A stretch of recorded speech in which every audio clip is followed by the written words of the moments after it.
So here's the unfortunate truth. Many reports get ignored because there's insufficient details. There's not enough to take action on. So I want to give you guys some tips on how to make effective reports, especially when we're talking about things like abuse and exploitation. First, let's say the quiet part out loud. There's a lot of corruption that enables this industry of child exploitation and trafficking, which I've dedicated my life to not only raise awareness about, but combat.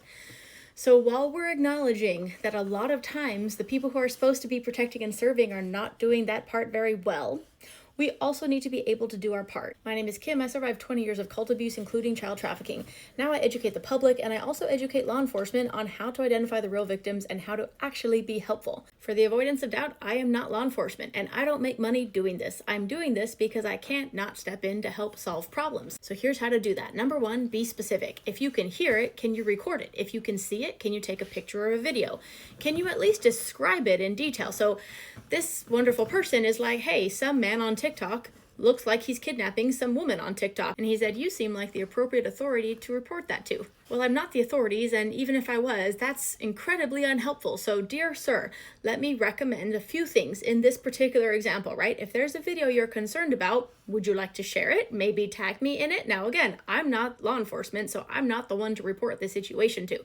Another side note is a lot of people see me out here raising awareness and doing my part to combat child exploitation and trafficking, and they're like, oh, you should also help this, like as if I don't have enough on my plate that I'm already funding with my own time and resources, right? So I don't take offense. I'm just letting you know, like, hey, are you reporting this to a stranger on TikTok and hoping that you've done your job, so now everything should be fine because they'll take care of it? Because that's probably not very effective, right? But even if you are reporting it to the appropriate authorities, which would be law enforcement, let's build out this report in a way that they can actually take action on. So, can you give any evidence? What could that entail? Well, it depends on the situation. In this situation, sharing the video would be a great start. But in general, like in your community, anything you can record, any names, addresses, phone numbers, locations, times, building out a timeline. Basically assume that whoever you're reporting this to has no idea what you're talking about. So you really need to spell it out for them.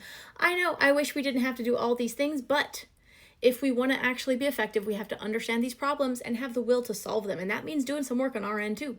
So again, to use this guy as an example, can you at least share the username, a screenshot, anything that could help us identify, or you just want me to scroll through all the videos on TikTok until I find it? So number one, be specific as you can. Number two, include identifiers, vehicle make, model, license plate, color, like as much as you can. Ideally, if you can describe the individual's approximate age, all the different things that can help us understand who you're talking about. Number three is save evidence. Document everything, screenshots, images, audios, everything